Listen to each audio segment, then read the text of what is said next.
Já foi provado inúmeras vezes que pessoas que têm o hábito de poupar sempre são preferidas em posições de responsabilidade. Portanto, economizar dinheiro não só acrescenta vantagens como o emprego preferido e uma grande conta bancária, mas também aumenta a capacidade de ganho real.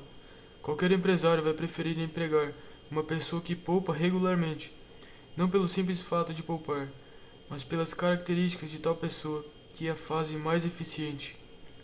Muitas empresas não empregarão uma pessoa que não poupa. Deveria ser prática comum, em todas as empresas, exigir que os empregados poupassem. Seria uma bênção para milhares de pessoas que de outra maneira não teriam força de vontade para implementar o hábito de poupar. Henry Ford empenhou-se muito, talvez tanto quanto seja conveniente, em induzir seus empregados não só a poupar, mas a gastar com sabedoria e viver de forma saudável e econômica. O homem que induz seus empregados a implementar o hábito de poupar é, na prática, um filântropo. Oportunidades que aparecem para quem poupa.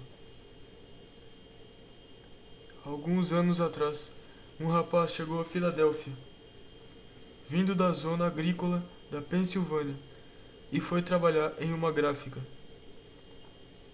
Um dos seus colegas de trabalho possuía algumas ações da companhia de construção e empréstimo e havia adquirido o hábito de poupar $5 por semana por causa disso. O jovem foi influenciado pelo colega a abrir uma conta na companhia de construção e empréstimo. Ao final de 3 anos, havia poupado $900. A gráfica onde ele trabalhava havia entrado em dificuldades financeiras e estava prestes a falir. Ele salvou a empresa com os $900 que havia poupado aos poucos e, em troca, ficou com metade da sociedade. Por ter aderido a um sistema de economia estrita, ele pôde ajudar a quitar a dívida da empresa e, posteriormente, passou a receber, como metade dos lucros, pouco mais de $25.000 por ano. Essa oportunidade nunca teria aparecido, ou caso tivesse, o rapaz não estaria preparado para abraçá-la, se não tivesse criado o hábito de poupar. Quando os automóveis da Ford foram aperfeiçoados nos primórdios da montadora, Henry Ford necessitou de capital para fomentar a produção e venda de seu produto. Recorreu a alguns amigos que haviam economizado alguns milhares de dólares, um dos quais o senador James J. Cousins. Esses amigos vieram em socorro, injetaram alguns milhares de dólares e mais tarde receberam milhões de dólares de lucro. Quando Woolworth implementou o plano das lojas de 5 e 10 centavos, não tinha capital, mas recorreu a alguns amigos que haviam poupado uns poucos milhares de dólares, com a mais estrita economia e grande sacrifício. Esses amigos apostaram nele e mais tarde foram recompensados com centenas de milhares de dólares de lucro. John Manning Van Helsing, famoso pelo colarinho dobrado, concebeu a ideia de produzir colarinhos semiduros para homens. A ideia era viável, mas ele não tinha um centavo para desenvolvê-la. Procurou alguns amigos que tinham apenas algumas centenas de dólares e lhe proporcionaram um começo, e o colarinho deixou todos eles ricos. Os homens que fundaram a companhia de charutos El Producto tinham pouco capital, poupado dos pequenos ganhos como fabricantes de charuto. Tiveram uma boa ideia e sabiam como fazer um bom charuto. Mas a ideia teria morrido ao nascer, caso não tivessem poupado um pouco.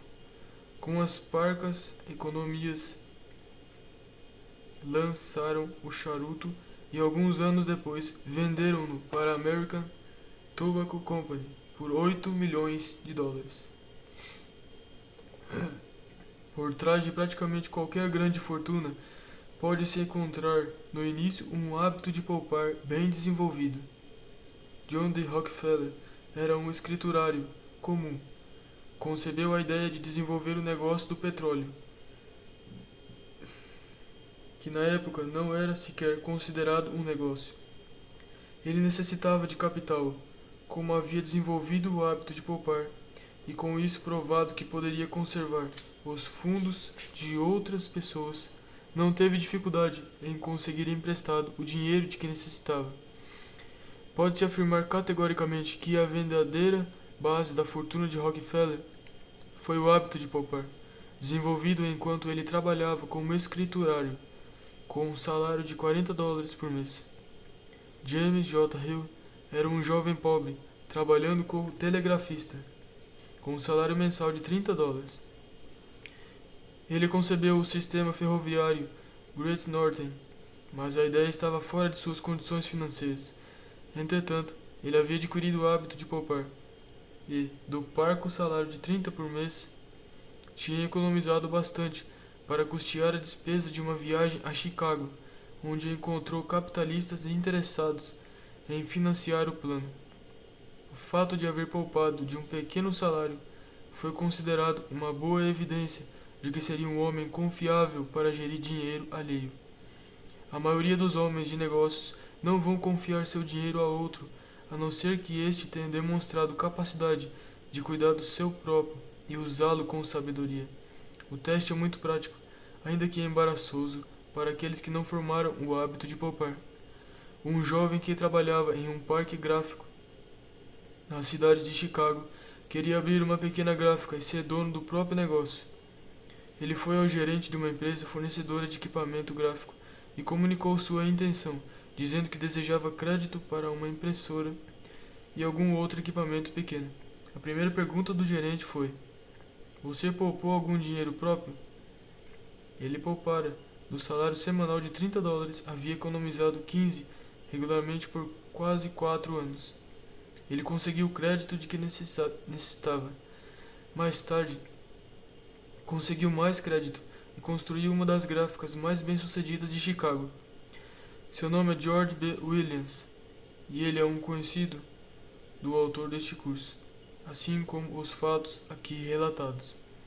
O autor conheceu Williams anos depois desses acontecimentos e em 1918, ao final da Primeira Guerra Mundial, foi até ele e solicitou um crédito de muitos milhares de dólares para publicar a revista Golden Rule.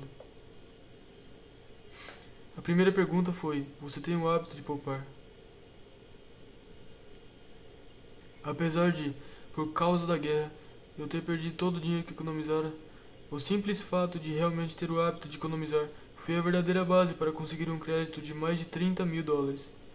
Existem oportunidades em cada esquina, mas apenas para aqueles que têm dinheiro na mão, ou podem arranjar dinheiro porque desenvolveram o hábito de poupar, e outras características que o acompanham, conhecidas pelo termo genérico de caráter.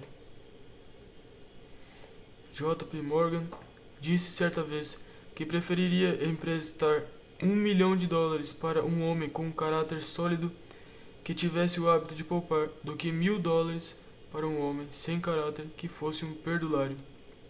De modo geral, essa é a atitude do mundo em relação a todos os homens que poupam. Com frequência, acontece que a poupancinha de não mais de $200 ou $300 é suficiente para a pessoa entrar na via expressa da independência financeira. Alguns anos atrás, um jovem inventor criou uma utilidade doméstica, singular e prática, mas estava em desvantagem, como inventores com frequência estão, pois não tinha dinheiro para colocar sua invenção no mercado.